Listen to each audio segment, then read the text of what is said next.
Yeah, exciting moments in our studio. That number again, 083-913-3728. Now, it's been an exciting morning on our Feel Good Breakfast Show. We've had some phone calls about gambling addiction, because that is what we're talking about this morning.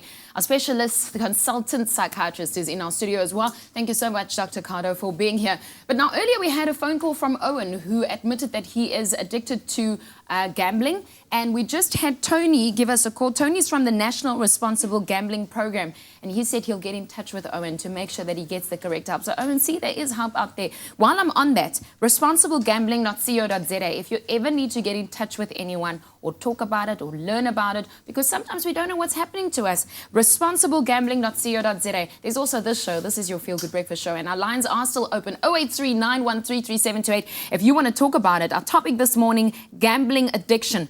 Doctor, you touched on it earlier, and it's a bit of a concern for me. You said if you're addicted to gambling, chances are you have other addictions. Please explain. That's quite correct. 50% of people who have gambling disorder also have major depressive disorders, anxiety, and other substance disorders. So quite commonly, patients will also have alcohol and other substance addictions. What if you're addicted to gambling and you think, what's the worst thing that can happen to me? Surely I'm just having fun.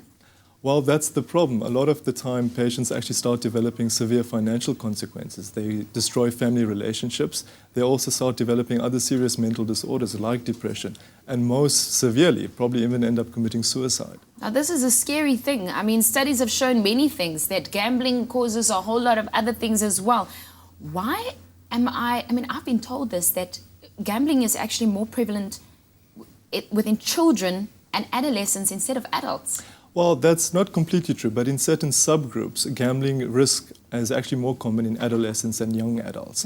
In South Africa, 13.5% of student population is actually at risk for gambling. And of that, 5.1% are actually severely at risk for developing gambling. If a child was raised in a house where gambling as well as alcohol use was used and tolerated, they are at risk of becoming or having a gambling disorder in future. They are actually also predisposed for developing other substance use disorders as well as sexual promiscuity. And that's the huge issue. Okay, so we're tackling this issue this morning. If you just tuned in, we're talking about gambling addiction, 083-913-3728, if you want to give us a call. Doctor, when we come back, because we're going to keep talking about this, we're going to take a short ad break on your Feel Good Breakfast Show. I want to touch on, even though it's scary stuff, that there's treatment out there. As a specialist psychiatrist, I'm sure that you deal with people and humans all the time. Yes. So Dr. Carter is going to stay with us. This is your Feel Good Breakfast Show. We're talking about your help this morning. Stay with us. We'll be back after the break. Oh, you can make my day.